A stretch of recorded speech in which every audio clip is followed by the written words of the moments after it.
For the objectives, nurses will be able to demonstrate the ability to perform appropriate assessments of patients with TBIs.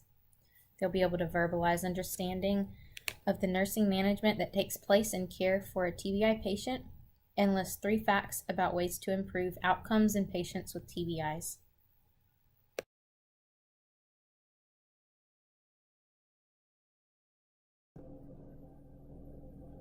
Now let's look at an overview of traumatic brain injuries. Approximately 1.5 million TBIs occur every year in the United States alone. Of these injuries, 50,000 die and 1.1 million are treated for TBIs and then released from the hospital. This is the leading cause of death between the age of 1 to 44 years of age. Males ages 15 to 24 are more likely to have TBIs than any other group. Males are also twice as likely as females to have TBIs. The most common cause of a TBI is the motor vehicle accidents. Severe TBIs are defined on the glaucoma scale of 3 to 8. And the diagnosis is based on CT brain scans showing abnormalities such as hematomas, contusions, swelling, herniation, or compression.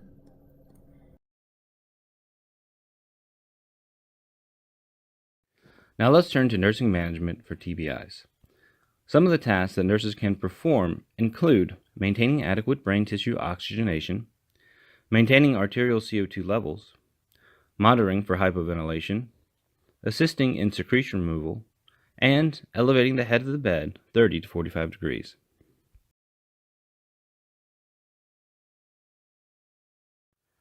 The following is an example of a clinical protocol nurses can use when caring for a patient with TBI. First, admit the patient to the trauma neuro ICU. Be familiar with and follow the standard ICU order set and TBI protocol orders for your unit or hospital. Place the patient on a monitor to measure his or her intracranial pressure. An intravenous catheter inserted following a ventriculostomy is the most accurate monitoring method. Administer prophylactic Dilantic intravenously.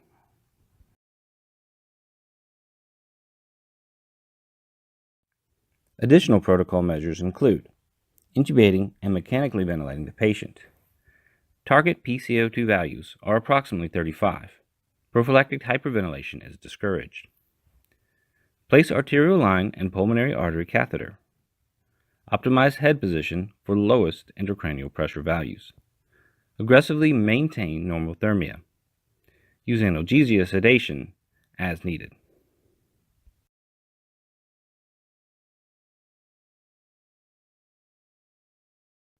Finally, manage blood pressure and intracranial pressure to maintain a cerebral perfusion pressure of 70 millimeters of mercury and an intracranial pressure of 20 millimeters of mercury.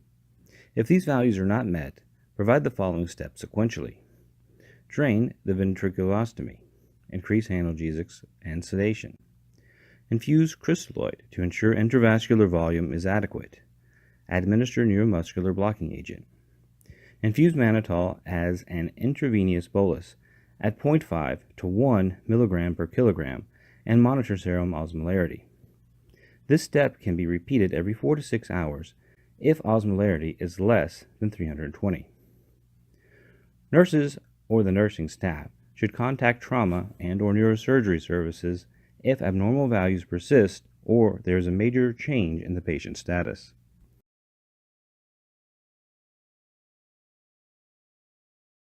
Finally, if patient has persistent intracranial hypertension and an inadequate cerebral perfusion pressure, notify trauma and neurosurgery for initiation of phenobarbital coma.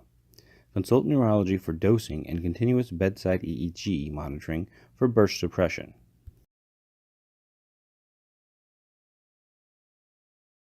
The severity of brain damage is best judged by the symptoms presented, a neuroassessment, the type of blow or injury, and the length of unconsciousness. Outward symptoms include bruising, halo sign, swelling, lacerations, hemiplegia on the opposite side of the hematoma, bleeding, unconsciousness, amnesia, headache, and a dilated pupil on the damaged side.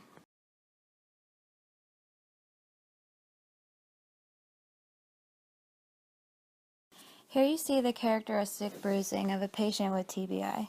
The raccoon eyes are signs of a periorbital fracture. Battle sign is bruising behind the ears, and a halo sign is found by dabbing fluid from the nose or ears onto a piece of gauze and waiting for it to separate. The CSF will form a ring around the blood, as seen in this picture.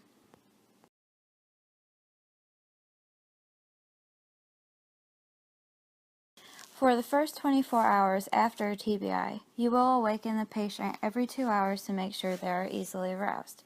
When you do arouse them, question their orientation by asking where they are, who they are, and so on. Check their pupils with a flashlight to check for perla, and monitor their neurostatus every hour using the Glasgow Coma Scale.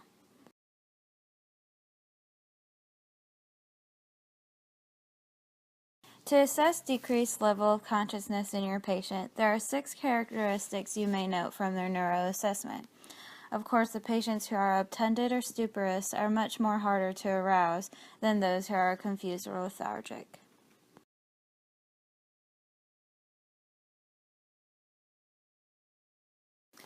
For the next 48 hours, make sure you report any signs of change of LOC, vision, speech, vomiting, dizziness, increased headache, and seizures to the physician so they can receive immediate treatment.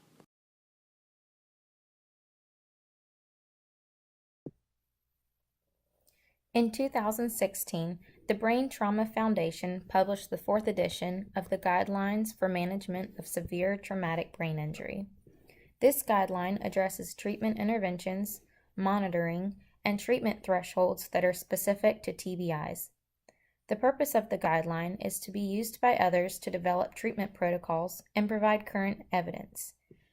These guidelines are a compilation of the 189 publications that are used for evidence in support of evidence-based practice.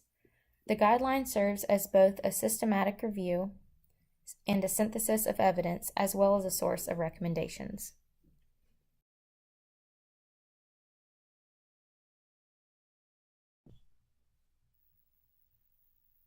Research was done to see how adherence to the Brain Trauma Foundation guidelines improved the patient outcomes.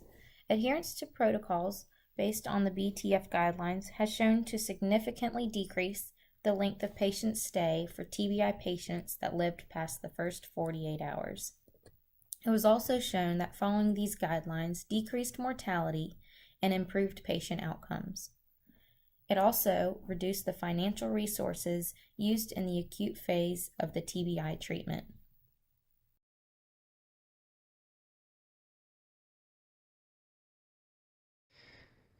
There are many treatment options currently being implemented for traumatic brain injury patients. However, the effectiveness and standardization of some of these treatments is still being researched.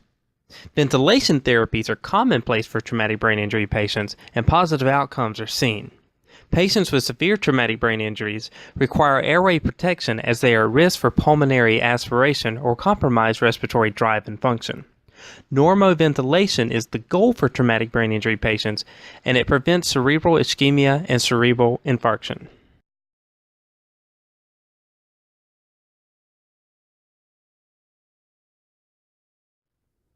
Anesthetics, analgesics, and sedatives are important and commonly used therapies in acute traumatic brain injuries.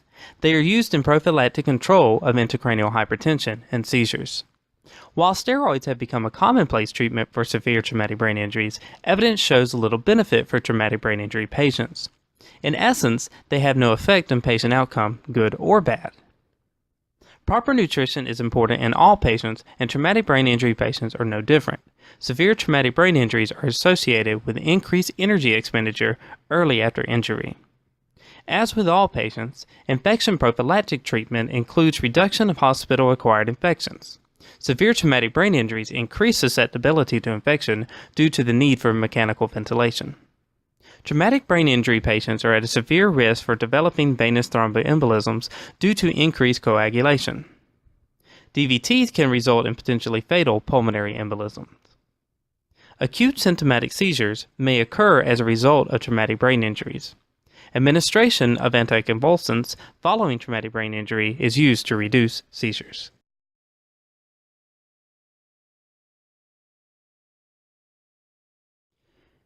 Monitoring itself does not directly affect outcomes, but instead guides the treatment of the patient. Informed treatment will result in better outcomes. Increased intracranial pressure is a problem for traumatic brain injury patients. Increased intracranial pressure causes injury and death to parts of the brain, and alleviating this pressure plays a pivotal role in good outcomes. Cerebral perfusion pressure is the pressure gradient driving cerebral blood flow. The homeostasis mechanisms of cerebral perfusion are often lost after traumatic brain injury, placing parts of the brain at risk for ischemia. Advanced cerebral monitoring consists of different monitoring techniques to determine brain tissue oxygen delivery, and the brain metabolism needs. This helps guide treatment for the patient.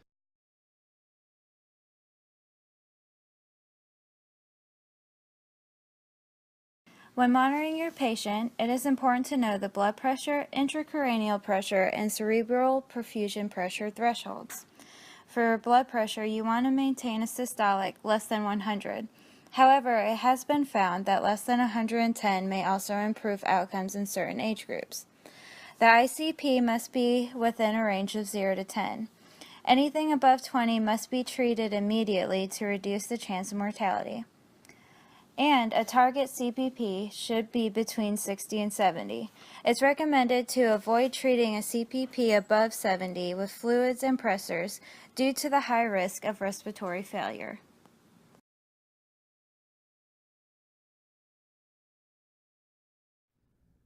Treatments in the hospital focus on improving brain tissue perfusion and decreasing intracranial pressure.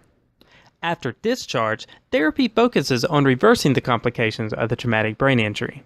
This includes improving quality of life and maximizing the independence level for the patient. The patient also needs to be aware of his or her own activity limitations. Therapy also focuses on improving cognitive functions, and realistic goals should be set.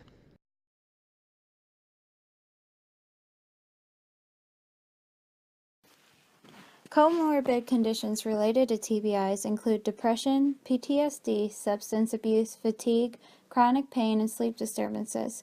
Pharmacological treatment and cognitive behavioral therapy are usually used to treat these conditions.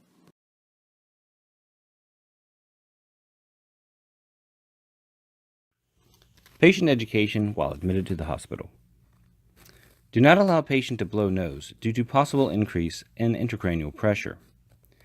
Remind patients that they shouldn't change position without permission in order to prevent an increase in ICP. Provide education with family or responsible adult present. Multimodal education can include verbal, written, video, and audio instructions. It is recommended that instructions be given at a 6th to 7th grade level.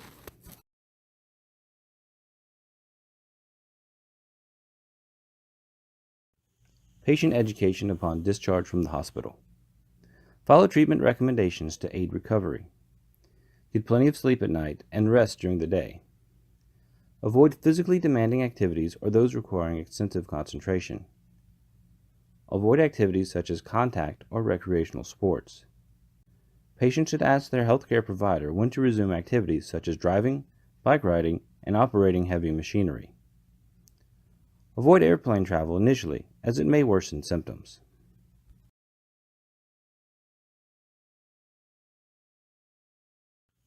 Complications associated with TBI.